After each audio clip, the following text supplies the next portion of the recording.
emotions that lie there in that old curiosity shop.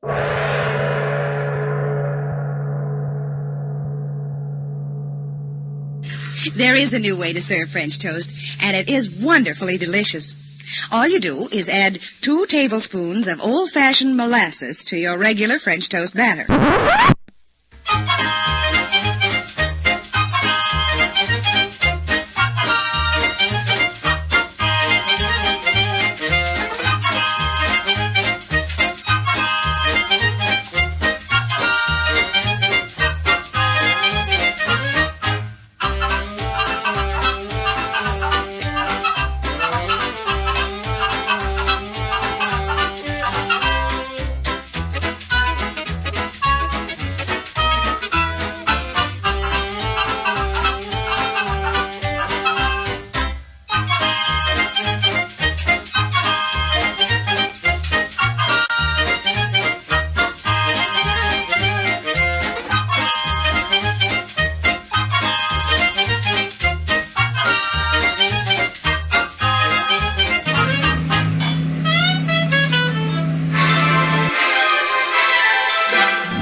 Well, I thought I'd show you what I go through to get to the post office.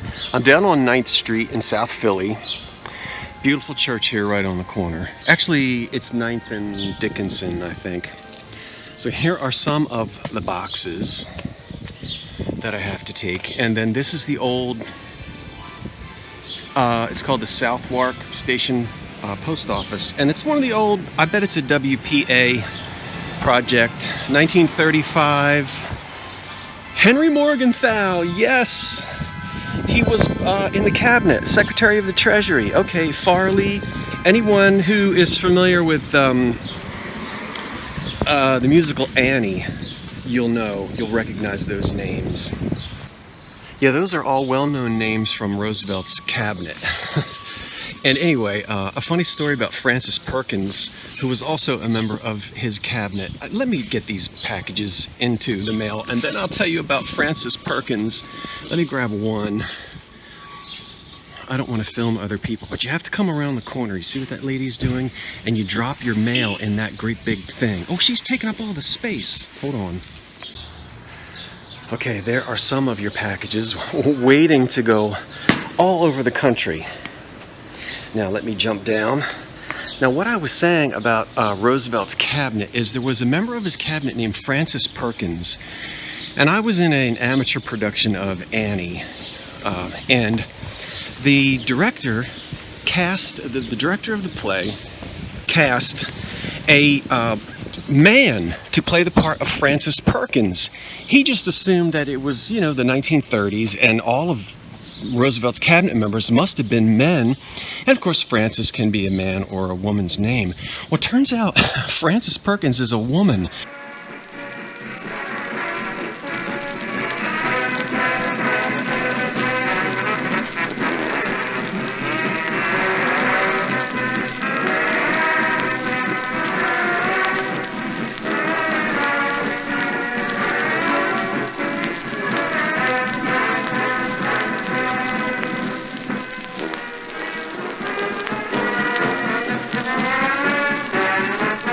And of course, me being a... Hello! I'm making a movie! Let me turn it off. Okay, sorry about that. I'm trying to do too many things at one time, and I'm trying to tell you about Frances Perkins. Let me get away from this post office. Being the history geek that I am, even at a very young age, I had to go up to I guess I was in high school, and I said to the director, you can't have a man playing Frances Perkins. Frances Perkins was a woman, and I think she was the first female cabinet member. Now, you're gonna have to look this up. I'm just going by what's up here. So they either had to put a wig on the man who got the part. I don't remember what they did. If they recast and put a woman in the role. Anyway. Okay, now we are going to drive by Termini's Pastries, which I wish you could see and smell. Ooh, it's been there for 100 years. And we're heading now to a thrift shop. The packages are in the mail. Ooh, it's about 92 degrees. I'm warm. Successful trip to the post office has ended. Now, if I look a little bit different than I did in that post office video, it's because I made that post office video 2 weeks ago and forgot to show it to you. And I just stuck it in here. But I actually did physically, truly go to the post office just now. It's just not the footage that you just saw. Anyway, look at this. Macbeth Evans pedalware is very popular, especially with those pastel rings. Big money. Go and look it up. Go look up Macbeth Evans pedalware pastel. Woo!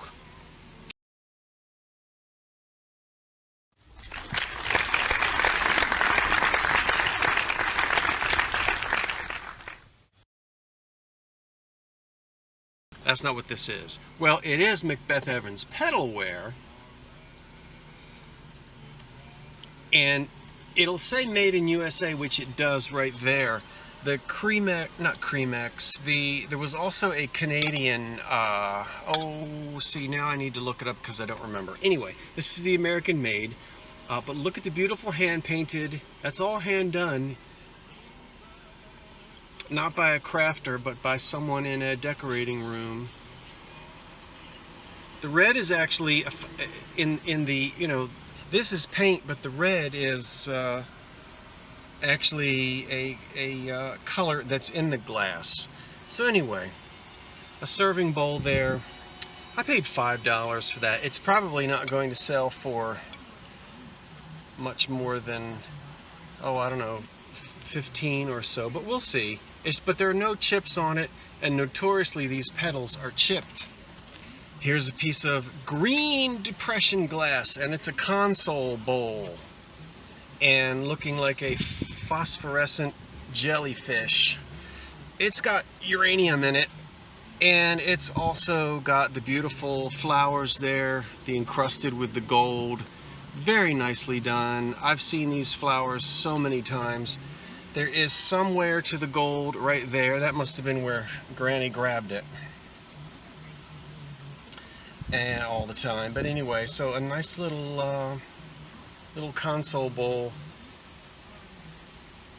with green. It glows. And then look at this thing. I had to get this. Nothing terribly special about it. It's kind of dirty. Wait a minute. Where's my... Okay. I'm going to the gym after this, so I'll wash my hands. I had to get this.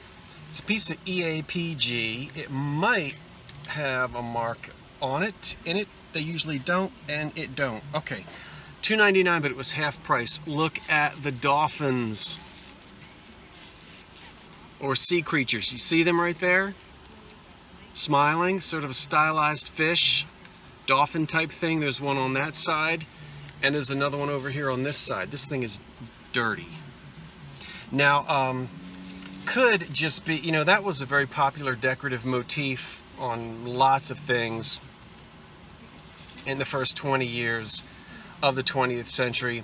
But it also could be on here, the fish theme, be nice to serve. Tartar sauce in that. I don't necessarily think this wouldn't have been made for caviar, but just a little serving dish, probably for olives and that kind of thing. But with the fish on there. I love that. So, tartar sauce with a spoon in it at your next fish dinner. Yeah. See his little face there? Okay. Ooh. Now this, ooh, is wonderful. And I cannot remember the name of this technique. But as soon as I show it to you, you old-timey antique folk are going to go, oh, that reminds me of. What does that effect, that patina on this lamp remind you of? The old stacking bookcases, made by Macy and Globe and, oh, there were many companies. The metal straps, yeah, that went around the sides. Many times, in many cases, they were given this effect. Also, there were bookends in those days, picture frames, and even on old, it was popular on old phonographs. Edison did this on some of his reproducers. You would get this, there's a name for it, I can't remember the name, but it's supposed to look sort of artsy craftsy, aged copper, and it was popular in the we'll say 1915 to about 1930. And here we have that finish on this wonderful lamp, and I want you to look that it's the original socket, because the socket has been given that finish. Look at that wonderful old Bakelite switch on the socket.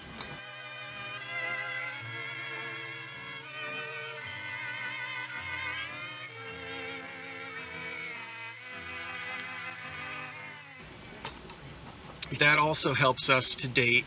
You wouldn't have a switch like that on a modern socket. See? And the harp has been given that effect, and it's got its original finial on the top also, with that sort of hammered copper effect. There are no dates on it. There are no dents on it. And it has been rewired, so anyway, you can't really see the whole thing. This won't be everybody's cup of tea, but it's definitely an old lamp. They're really going for an artsy craftsy look here, and they achieve it with this hammered look. I said there were no dents. Those dents are on purpose, yeah. So isn't this great? Can't you see it with sort of like a, probably not a mica shade, that would have been out of style by then, but maybe even a mesh Rembrandt shade, or a nice buff parchment shade with a scene on it, or something like that. So I had to buy this lamp. It was $8, and so what do you think? Artsy craftsy. What is the name of this patina? I don't remember the name of it. Okay. I am now going to go get on a treadmill like I need to get rid of any energy. I don't, but it's just what I do. I'll be back in a little bit.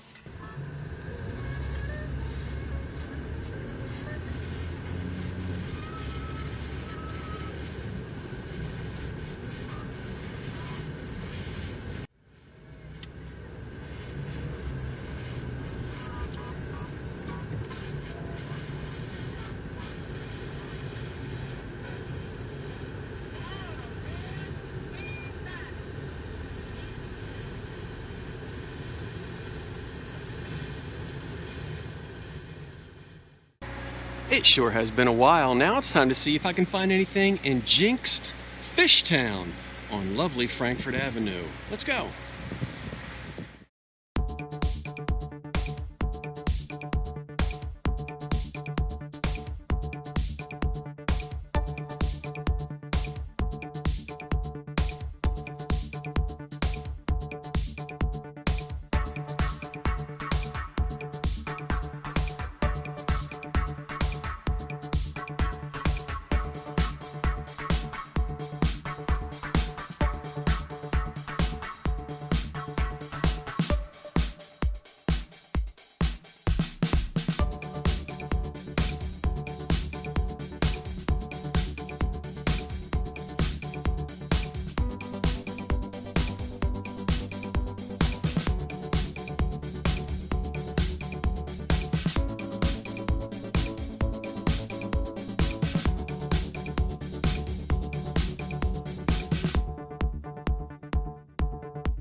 Okay, after the thrifting, I went home, had some lunch, and did some more work. A couple of hours of photographing items, washing them in the sink, and doing some more listing.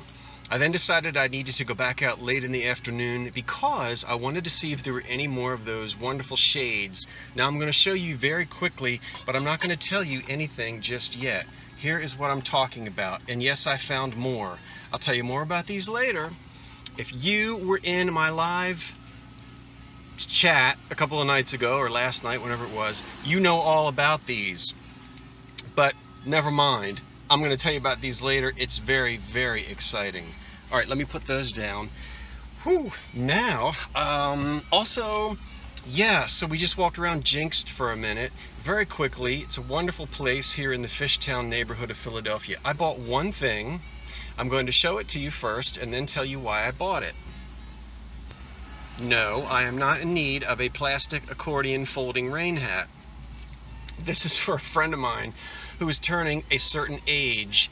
And the joke we were just discussing a few days ago is that at that age, it's time for you to have a folding plastic accordion rain hat. Now don't take offense. I know they're very handy, but don't you remember all the old ladies whipping these things out? Well, anyway, I couldn't resist. There it is. I paid $1 for it, and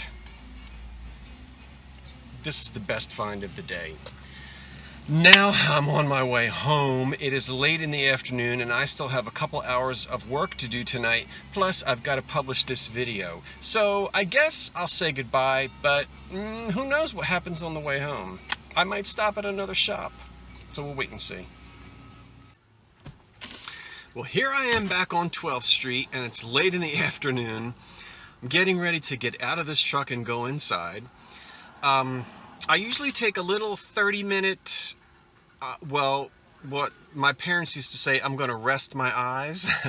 You know, sit down, have a little something in the afternoon like an iced tea. Sometimes I'll have a coffee, and just get my second wind from, you know, about 4 to 4:30. And then I work for about another hour and then get dinner together, and then usually work for another hour after dinner. So quite often they are 10-hour days, but they don't really feel like it, because when you really enjoy what you're doing and you sort of plan your own schedule, it just sort of, you don't really watch the clock. So anyway, on the way home, they were doing a house clean out, and there were some things out on the street. Not much. It looked like it had been picked over, but I did find one wonderful thing, I think, from the 1930s in the trash for free, and I'm going to show it to you right now. Warning, there could be a reflection in your eyes. I'm getting ready to hold up a wonderful 1930s trifold or triplicate mirror that would stand up on a dresser. Can you see it? Look up at the top there. You see the wonderful decorative screws that hold this beveled glass in place. It's got wonderful old wood on the back. Very 1930s, the way the top of it is shaped. And yeah, it's in perfect condition to sit on a dresser. I love these things. One of the things that's great to do is to set these up for photography. Glass looks really good when you photograph it in one of these. I think this might be, it's maybe the third one that I have. They're impossible to ship because you can't fold them in on each other. The hinges don't work that way.